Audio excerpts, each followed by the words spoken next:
It's Sunday, August 4th, 2019, and if it's a Sunday, you know this is your weekly mixtape and weekend review for All About Your Benjamins. Let's get straight to the headlines that may or may not be impacting your financial plan and portfolio. It was a loaded week of news, but luckily I think we can get through these pretty quickly without a lot of extra commentary from me. A couple of them I want to go into some details, but other than that I think we can just go over the highlights so you know what was going on, what the headlines mean, if you followed any of that this week. So first and foremost, we're going to go straight to the Federal Reserve. We've talked about them a lot over the last year as far as are they going to cut rates? Are they going to raise rates? What does their language mean? Are they hawkish? Are they dovish?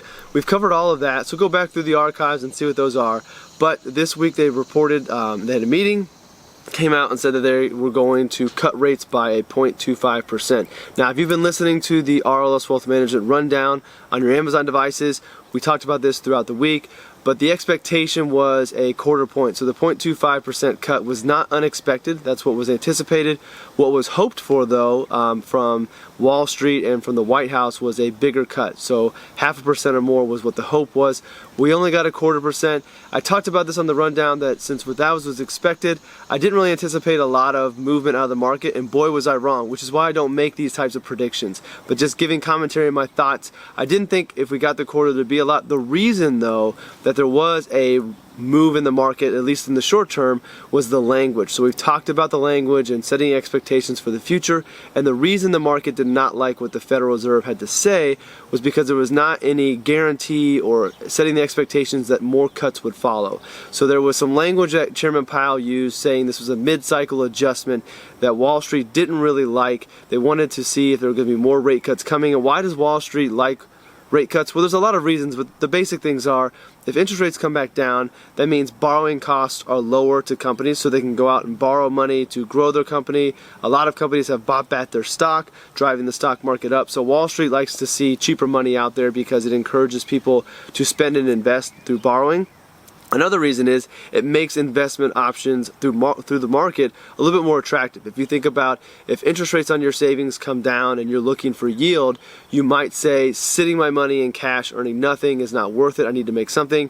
Maybe I'll go buy a dividend stock or a dividend ETF, dividend mutual fund. So lower interest rates also move some people out of conservative investment like cash and bonds. When the yields come down too much, the interest being paid comes down a lot. They look for other alternatives, which sometimes can be the stock market. So those are a couple of the big reasons, but usually that's why the market likes it.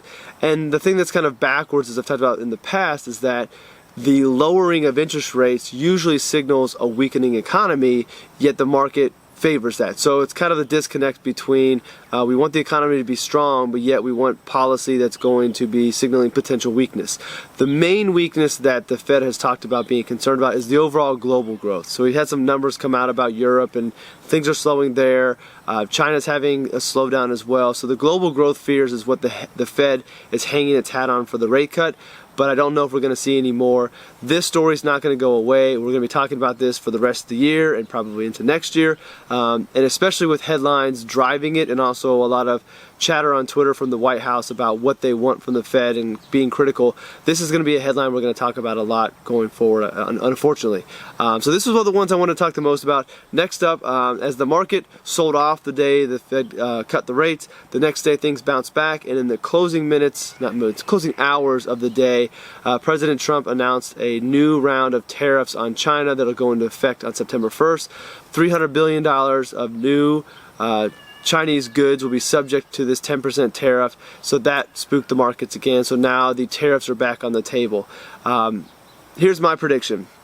We get closer, we get some comments out of the White House staff that conversations are going good, phone calls are being made.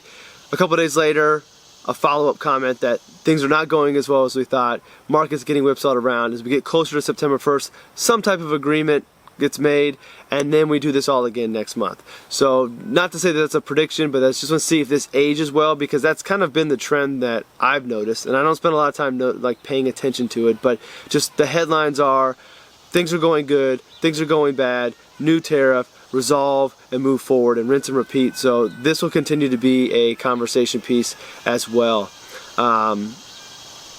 With all of this, the headline that you will see on the bottom underneath this video will be stocks suffer worst week in months. This is a headline we've seen a number of times, and this is where the financial media kind of tries to play with our emotions and pull us in with the doom and gloom and trying to get clicks. So yes, the market was down this week, but we're still near all-time highs. The market is up significantly year to date, so if you've been invested and been diversified, you're probably in pretty good shape. So I think these are the headlines that we read, but we see what's gone on this week, and we don't make any major changes. We just stick to our plan. We had another financial hack this week. Capital One announced that there was a hack, a breach of their system that affected 106 million customers. There were 140,000 social security numbers impacted and 80,000 bank accounts. So if you have Capital One accounts, you applied for a Capital One card, you might want to just pay a little bit of extra attention to your credit report. Maybe do the credit report pulling every three or 4 months. You can go to each bureau, pull your credit report once a year for free, so you can spread those out and just keep an eye on it. And you can also look to some of the credit monitoring services out there. But another breach coming off of last week's Equifax settlement that people might get $125. Now we have Capital One with another large breach as well. Good news. Where's the good news in all this? Let's go back to the economy real quick. Friday was the jobs report. Don't want to put a lot of emphasis on this, but it did show that jobs were continuing to grow. So the announcement of the jobs was in line, but they did cut back some of the jobs reports from the past, which I always think is funny. We have this jobs report, and then it can be revised up or down a few months later. So how valid are these numbers that we see? Nonetheless, unemployment is still low. Jobs are appearing to be continuing to growing, so that part of the economy is still doing well. Consumers seem to be spending, so that is good. So there's a lot of conflicting information out there when we see slowing things, we see tariffs, we see interest rates being cut, but then we also see some good things from the consumer, which makes this all hard, which I think this brings us back to having a financial plan and a diversified portfolio, as I always harp on, to be able to kind of digest these news headlines and not make too much of it and just go about our day and focusing on the things that we can control. That's always going to be a recurring thing for me, is focus on what we can control. We can't control all of that. We can control how we react to it or how we don't react to it, and how we can keep our emotions in check. But let's just keep moving forward, keep with your plan, saving, paying things down, and I think that's going to be the biggest impact, not trying to make reactions to the headlines. So that is it for this week. I think I went a little bit longer than I anticipated, so I apologize. But make sure to go to allaboutyourbenjamins.com.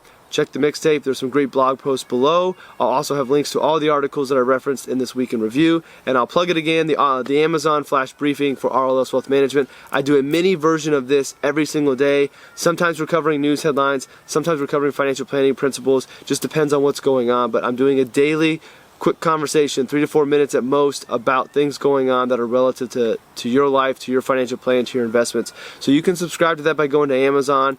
If you put in the search RLS Wealth Management, I also have a link to this on All About Your Benjamins. It'll take you directly there. You can subscribe, and then you can tell Alexa to play the news for you.